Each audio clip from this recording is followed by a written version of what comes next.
This is Black Mental Health Matters. I'm Dr. Kerry-Ann Williams. I'm a psychiatrist practicing in Massachusetts, and this is a podcast about everything related to mental wellness in the Black community and beyond. What is your life story? If you were to tell the people around you your life story, would they be surprised to know what you went through to get to where you are today? Well, today I'm interviewing Dr. Karla Hylton. I'm going to add her to the podcast now. Now, Dr. Karla Hylton is an esteemed Jamaican educator and author. She has a deep passion for teaching and a PhD in biotechnology. She blends her skills in science and education to shape young minds. And she's not only an academic, but also a prolific author. Her recent release is an autobiography titled The Unvarnished Truth: Purpose in the Pain. And in this book, Dr. Hylton delves deep into her own life journey. She reveals the profound struggles and mental health challenges that she confronted. Her book is a testament to her personal triumph, rising from the depths of despair to find purpose and meaning. Welcome to the podcast, Dr. Hylton. Thank you so much for having me, Dr. Kerry. It's great to be here. Dr. Hylton, I've seen you on a couple of Jamaican morning programs, but when you're interviewed by the media, you're talking about how to help students academically. You've written materials related to teaching, and you've written children's books. Why did you choose to write an autobiography? It is something I have always wanted to do because I do strongly believe that my story resonates with many other persons. I believe my story, I explored a life that was filled with trauma, emotional turmoil, and there were many, many lessons learned. And I think sometimes people don't realize that we are real people as well, going through many, many struggles. And my struggles started as early as 6 months old. Actually, I have been through many trauma, and I wanted to share these struggles, my moments of despair, and the darkness that led to 2 desperate suicide attempts. But I think more importantly, I reveal how I found the strength within to move forward and to ultimately discover peace through forgiveness and acceptance of my situation as it is. So this book is not just a recounting of events. It explores the human experience. It's a testament to resilience. It's a testament also to divine intervention. I strongly believe that my life, it's as if my story has been preordained. And despite the 2 suicide attempts, I'm still here living, which suggests to me that there is some purpose still left, that there's still something for me to accomplish. So I'm very raw and honest in this story, which sometimes a lot of people are not. I talk about my failures as well as my triumphs, and it's very emotional. I explore the emotions that I felt. And so I'm hoping that readers will see the raw and authentic person that I am. And I'm hoping that this will inspire and enlighten persons who might be going through a similar situation. Or situations, because there was a lot. Yes. I mean, I've read through your book. Tell us a little bit. Give us a little bit of a preview. Tell us some of your story. Well, okay. Apart from my academic background, which you mentioned, my academic background is in biotechnology, and my professional journey led me into education and writing. Now, if I start from my early years, I grew up in a dysfunctional family. And when I say dysfunctional, we loved each other very much, but my dad was an alcoholic. My parents' marriage was stormy, to say the least. Growing up, I internalized the belief that love was conditional.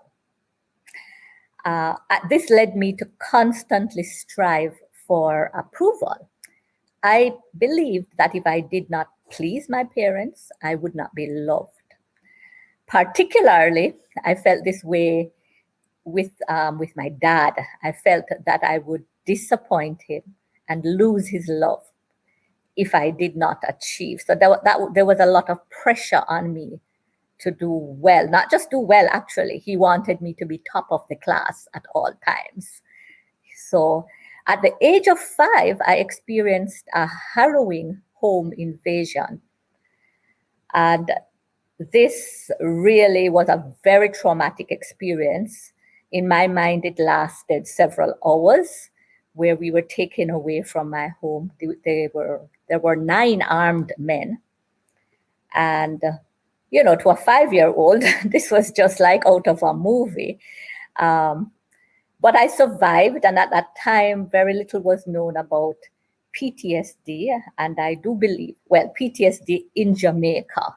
And so we didn't have a lot of mental health professionals at that time. So I did not receive counseling or any mental health support whatsoever. And looking back as an adult now, I would imagine a 5-year-old would require some counseling after experiencing something like that. At 7 years old, I also experienced an unusual and extreme form of physical abuse from my dad as punishment for something wrong that I had done, but the punishment was quite severe. As a teenager, I experienced sexual touching from a teacher, which really had a severe impact on my psyche and mindset. I got married at a very young age, 22. And even before the actual marital union, there were red flags that I chose to ignore. There was an emotional void that persisted into my marriage. I believe I was married to a narcissistic individual. Emotional intimacy was sorely lacking in my marriage, and I experienced both emotional and financial abuse. So we were married for 27 years before we separated. And my separation and divorce was filled with unanticipated animosity and conflict, something I did not foresee. And this led to estrangement from my adult children. So that's basically my story. And of course, it involves the 2 suicide attempts. That's several lifetimes worth of experiences, to happen to one person. You experienced multiple traumas, as you mentioned, the armed home invasion, severe physical punishment, which is kind of the criteria for a physical abuse kind of incident. There is emotional abuse, witnessing parental addiction, domestic disputes, and what in your book you call dysfunction. And you mentioned the sexual touching, which meets the criteria for sexual abuse as a teenager. Right. It's layer upon layer. How would you say that this childhood trauma has influenced your life as an adult? When you think about what you experienced and the traces that it left in your adult life. Okay, so from a young age, as I mentioned before, I always had this emptiness and that feeling of despair. And even though I achieved academically, I suffered very low self-esteem. And I always had that need to please others. I believe that was the only way I could be loved. So this great need for validation from a young age followed me into adulthood. I just did not believe I was good enough. And I personally believe that my misguided perception of myself as an adult had to do with my early childhood experiences. As I said, I mentioned that I suffered from PTSD as a result from that home invasion. I was always filled with an internal fear that something awful would happen to my parents. Now that I've experienced such a trauma, it was always in the back of your mind that once your parents left, whether they're going for a day trip on their own, you just didn't feel that they were going to come back, because we know bad things can happen. So, as an adult, I continued to be a people pleaser. I was an approval addict. And I believe this was an effort to keep persons in my life. I wanted to avoid rejection. So, in order to do that, I did the right things, said the right things in my effort to please everybody.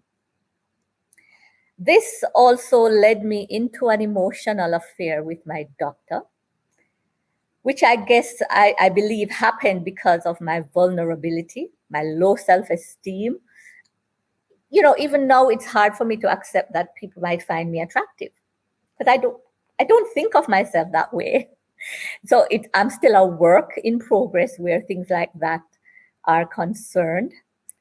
I became a mother that catered to every need of my children. I made them the reason for me to live, which of course I now recognize was very, very wrong.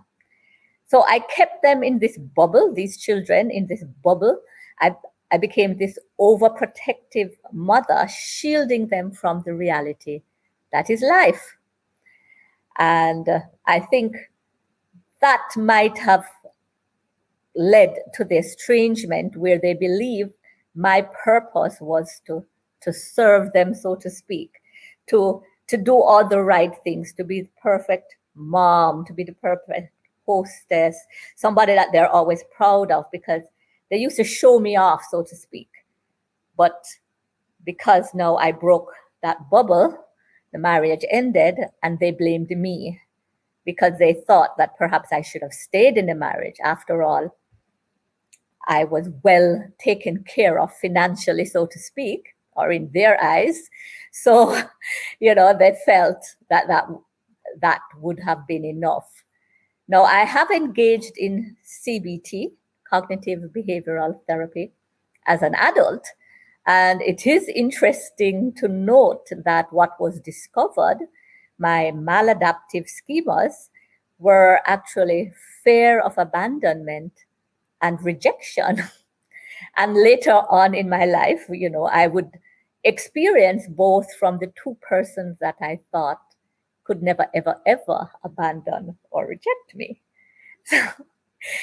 So I do feel some of my childhood experiences followed me into adulthood, causing me to have this low self-esteem and trying so hard to please everybody.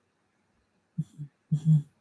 Yes. As you mentioned, in your book, you describe this complex and deeply emotional process of separation and divorce. And as you mentioned, you've done some work. You take responsibility for your own actions, but you also describe actions done towards you. What was the most difficult part of that separation and divorce process? And is there anything that you wish you had done differently? Okay, well, the most difficult part for me was the shattered trust in the promises made by my ex-husband. Now, having been in a marriage for 27 years and being a dedicated mother to our two children, I did not think at the time that my ex would break the promises made to me. I thought I would have been treated with fairness and respect. Now, I was the one that agreed to leave our multi-million-dollar mansion on the condition that I would be provided with a smaller but comfortable home. And I also trusted his assurance that I would be financially taken care of. So unfortunately, this trust was broken as within a month of leaving, my ex claimed to be unable to work due to illness. And that is what led me to seek legal action.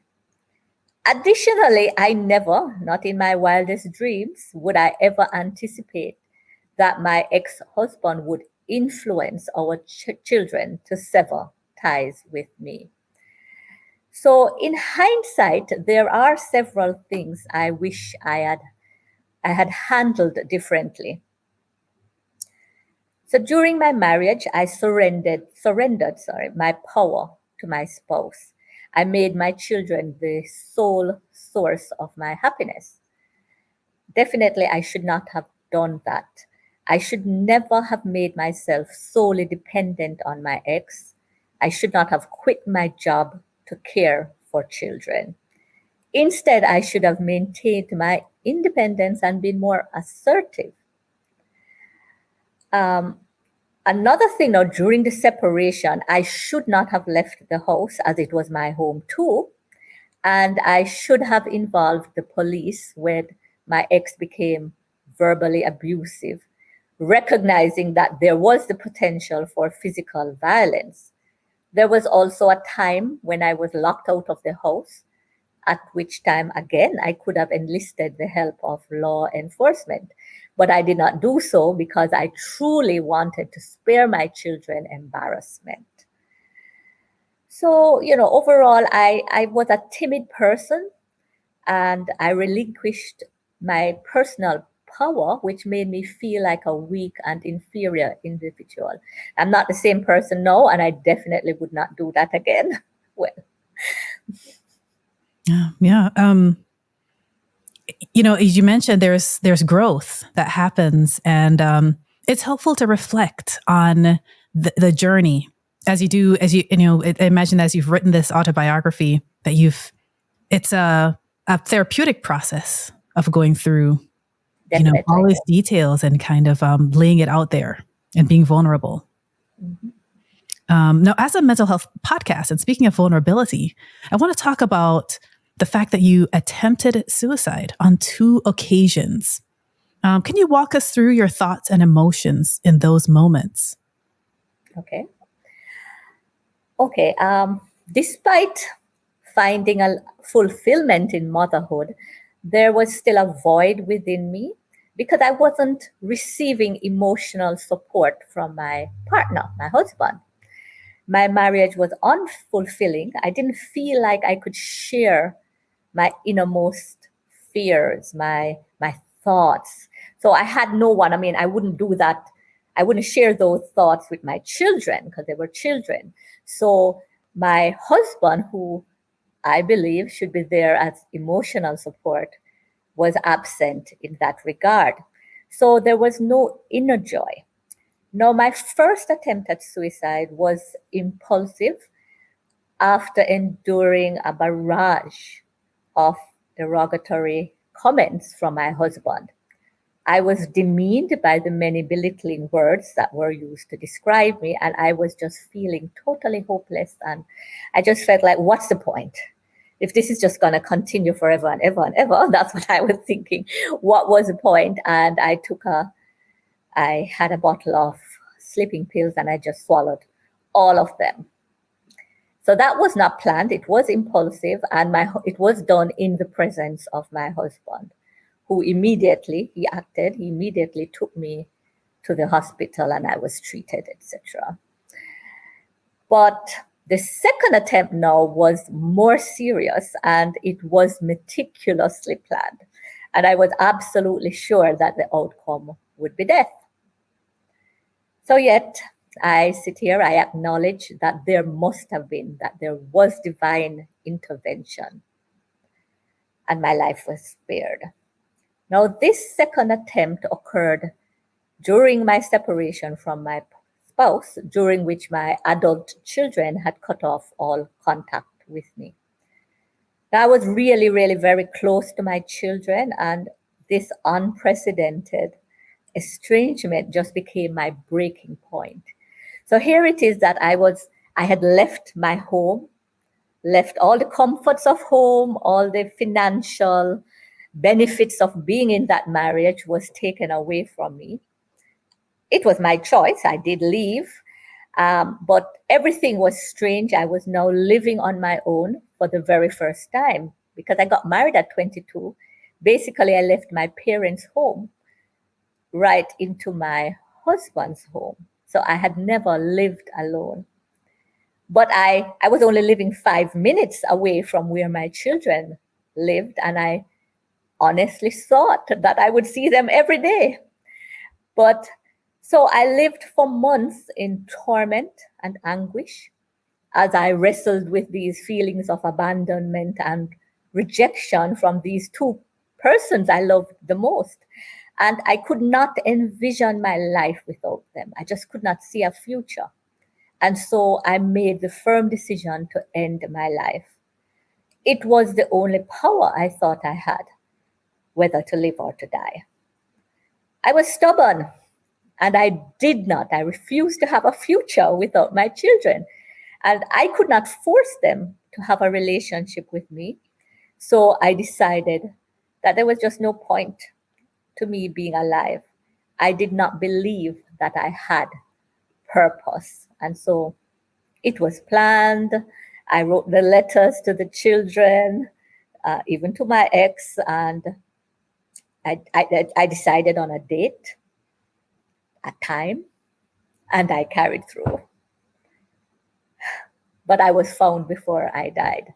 I was actually in a coma for about a day and a half.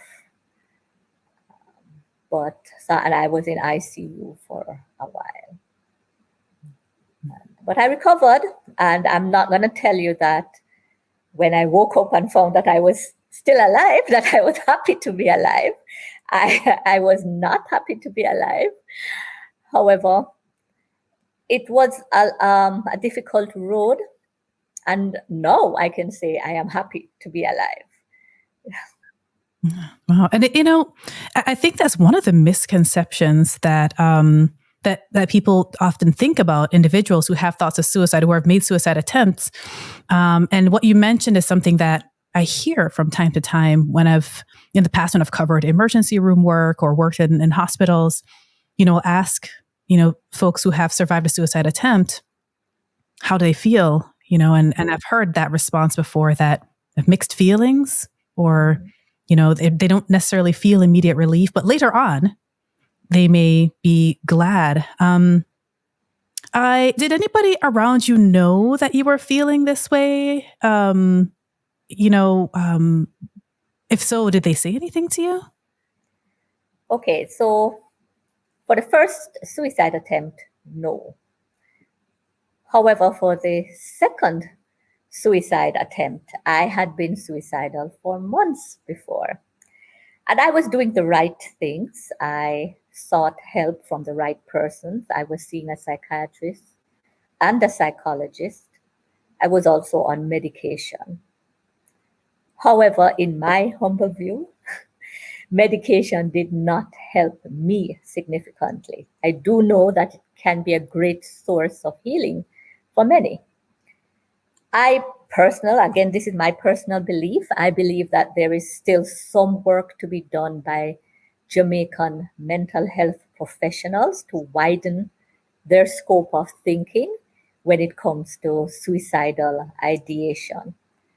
Now, apart from the doctors, my friends, my siblings, they were aware that I had feelings, I had suicidal thoughts. And they did try their best to be very supportive. But again, I feel like I was stubborn. I just feel that's the best word to put it. While there were other people around me that loved me, I was being stubborn and said, but that's not the love I want. Mm-hmm. I wanted my children. That was it, But they were aware and they did try their best to help me. But as I said, that stubborn streak inside of me decided that I just couldn't see myself feeling fulfilled if my children were not a part of it. But here I am today, and I am fulfilled, and they're still not a part of my life. So things do change. It's really the perspective. And one of the things with persons that are suicidal is the distortion, the cognitive distortion. and the catastrophizing that we feel that they're just, the worst is going to happen. It has happened because, I mean, I'd given up hope. I didn't believe my children could ever come back to me. And if that was so, did I want to live life without them? You know, those were the questions going on in my mind. Yes, my brothers love me. Yes, that person loved me. Yes, you know, but these were the people that I had dedicated 20 odd years. Because when I left the marriage, I think my son was 24.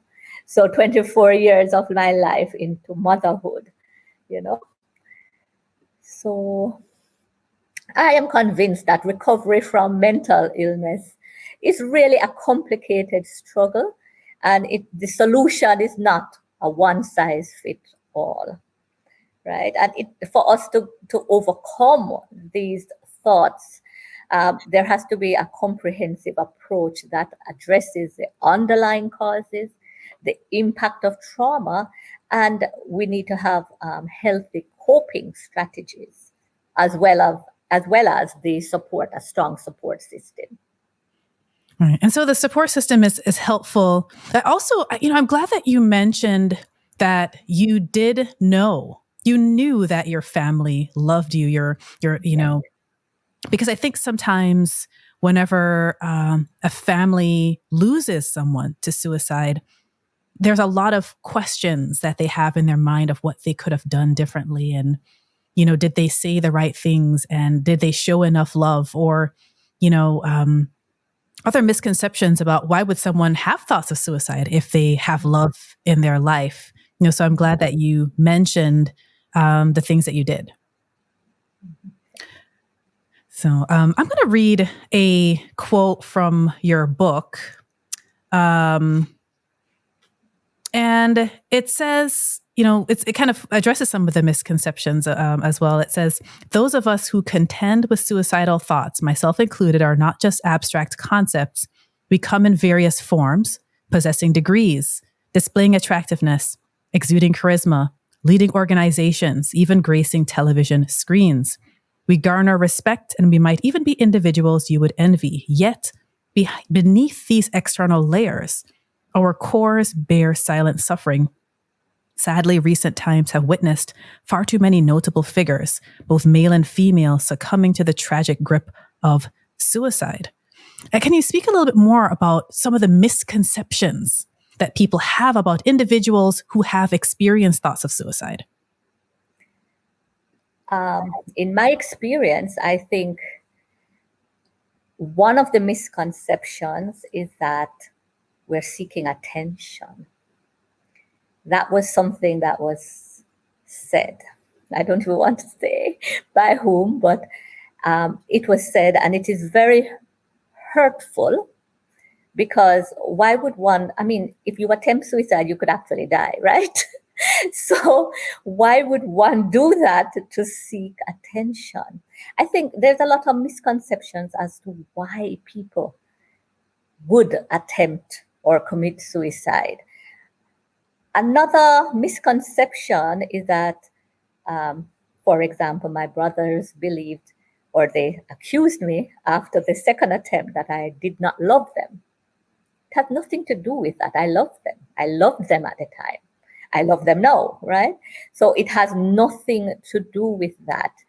It's the psychological pain that one is going through. So you can't see the pain. It's not like a broken arm.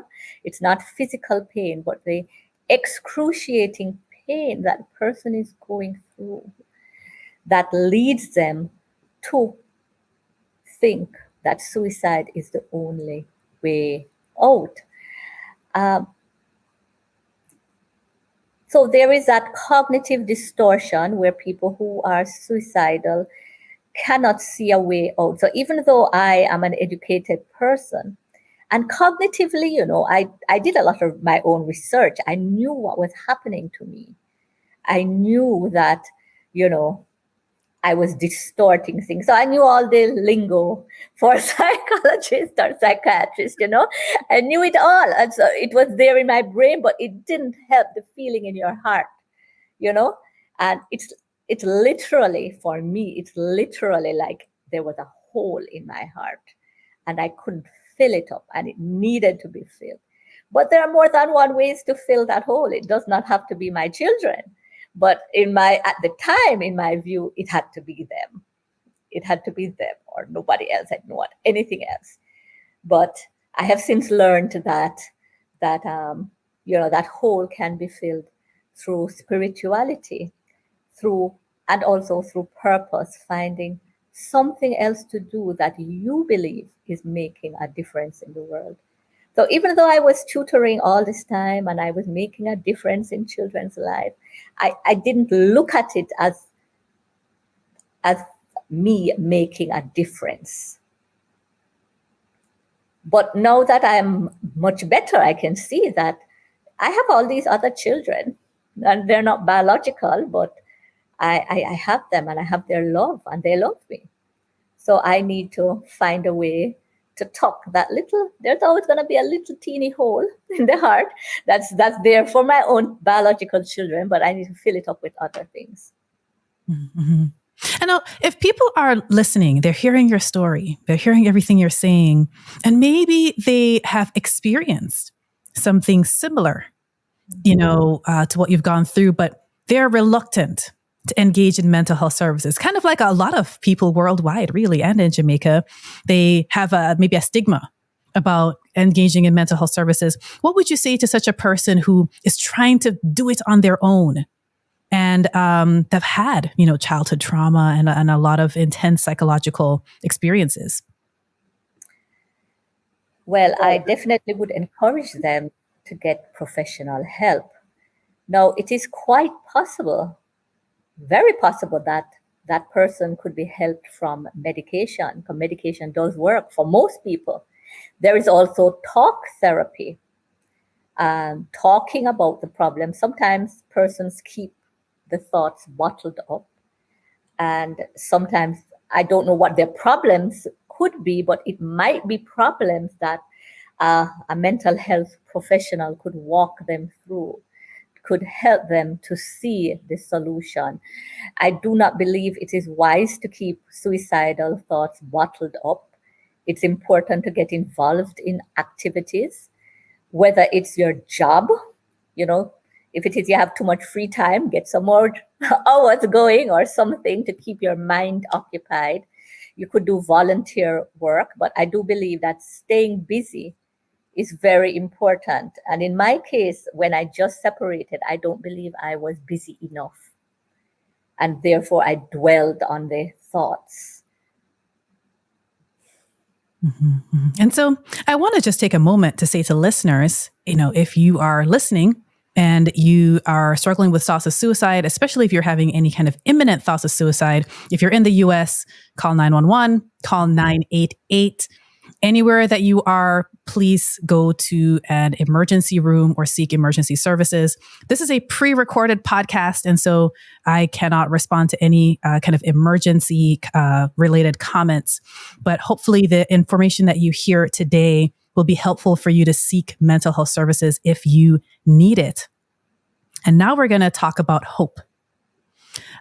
You're not where you used to be, Dr. Hylton. You have evolved as a person. How did you rise? You talked a little bit about it, but tell us a bit more about how did you rise up from that valley? Well, okay, it had not been an easy road, not at all. And I really do empathize with those persons feeling hopeless, because I've been there. But I think it's important that everybody recognizes that they have inherent value and they can impact others, even in small ways, right? It's just like the butterfly effect, where minor actions accumulate to create big changes. Now, in my case, I began to practice gratitude. I was encouraged by a mental health professional to jot down 3 things I am thankful for each day.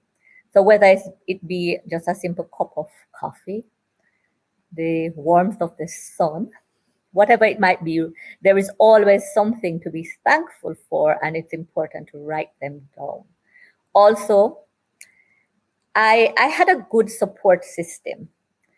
And So my brothers, my friends, they would call me very often and try to come and spend time with me. I think that's very important as well. For me, writing has been cathartic. Writing this autobiography, it has helped me in so many ways. Even if I don't sell one book, it has helped in so many ways to vanquish those monsters around me, and has helped me to take control of my life. Um, my teaching now, I have started to look at it in a different light. I've started to find more inner joy in doing it. I I recognize that these students, even though they're not my biological children, they're my children, and I have made an impact. It's important for persons, I believe, to work on their self-esteem. As mentioned, my self-esteem was low. It's still not where I want it to be today, but it's increasing, it's getting higher, right? And I'm beginning to see that I do have worth, and that I do make a difference in persons' lives. So my purpose here was not just to look after my two biological children. I have other reasons to live. So for people who are feeling suicidal, maybe they could start to write down things that they can do that makes a difference. Maybe they have a dog, and I just remembered that my dog has been a very important part of my recovery as well. I got a little Shih Tzu puppy about 2 or 3 months after that second suicide attempt. And that second suicide attempt occurred during COVID. And so, the isolation was, was there. So my dog Daisy helped to, it was somebody there, not a human, but there was something there that offered unconditional love, and also allowed me to occupy my time. I was in this apartment by myself. I was teaching online, but, I had a little companion. So I also recommend that people who are feeling hopeless could try, if they could, getting a pet. And so, as we kind of come to a close of our podcast, what are, people are going to go out, they're going to get your book, let me see if I can, The Unvarnished Truth, Purpose in the Pain. What are the top 3 things that you want people to take away from this book? I want them to understand that forgiveness and letting go is really an important part of moving forward. I've had to forgive all the monsters in my life. I have to forgive my children. And letting go is also very critical. I have to let go of the fact that my children no longer chooses to have me in their life. My door is always open, but I have to let them go. That I want people to recognize that theme in the book, wherein I was struggling to hold on to something that I had to let go of. I also want them to realize that while suicidal thoughts do not necessarily go away 100% in somebody who is naturally, and I use the word naturally, but naturally or tend to be suicidal, I don't believe that they ever go away 100%. But you can reduce it by 95%, which is a very, very big step. I want them to recognize that support is really, really important to go forward, and that we all have a purpose in life, and we must try to identify that purpose. It might not be what you want it to be, but there is something else. So you have to redirect your focus onto whatever it is that you are good at, and comfort yourself, use the word comfort, with the fact that you are making a difference even if it's not the direction that you thought or you wanted it to be. Well, thank you so much for joining me today for the podcast. Is there anything else that you want to tell the listeners that maybe I didn't ask you about today?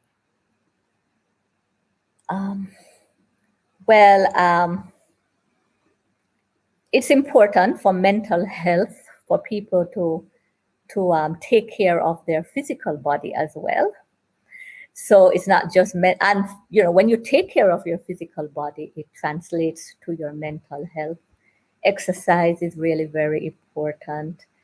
Practicing mindfulness, where you try to be in the present moment, that's something I had a very difficult time doing. I was always in the past thinking about how things were, right? I need to be in the present. This is how things are now. So make sure you get adequate sleep is also something that's important. Something I still struggle with because I do suffer from insomnia. But once I get a good night's sleep, it's like I'm a different person. So sleep is really important. And again, I want to encourage anybody who is feeling suicidal to reach out to a professional, as well as reach out to someone that loves you. And I'm sure there is always going to be somebody that loves you. It does not have to be a love partner, a romantic partner. It can be, your mom, your dad, your siblings, a friend, whatever it is, even a colleague at work, but reach out to somebody. Well, thanks again for joining me today for the podcast. For those of you listening, you've been listening to Black Mental Health Matters with Dr. Kerry-Ann. My guest today was Dr. Karla Hylton. Make sure to check out her book, The Unvarnished Truth, Purpose in the Pain. She has a beautiful writing style, and it's a very, very powerful story. So thanks for listening. Take care and have a great week.